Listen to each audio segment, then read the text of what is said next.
Despite what schools may do, voluntary high school workouts are still on. Alex Glaze tells us how the Georgia High School Association is planning on having high school sports while a lot of the sports world is struggling to stay afloat. Last month, the Georgia High School Association allowed schools to begin voluntary conditioning workouts. I see it going very well. We wish we were further down the road, although we're still on schedule. High school football practices in Georgia are scheduled to begin on July 27th.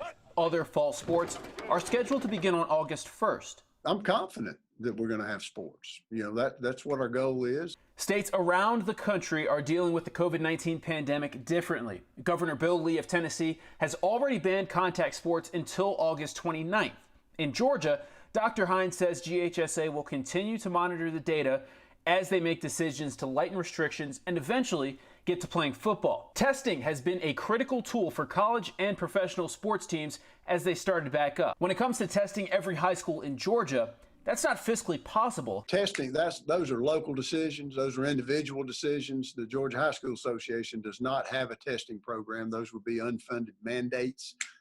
It's money that we obviously don't have. Guidelines currently require symptom reporting at the schools to determine whether a student can participate or be referred to go get a test. You can build up, quite a bit of data over 470 schools. Dr. Hines also said that regardless of if a student is doing distance learning or attending classes in person, if that student meets eligibility requirements to play, then they're eligible to play. As long as they're enrolled in that school, and they meet all other areas of the eligibility requirements, then yes, they would be eligible.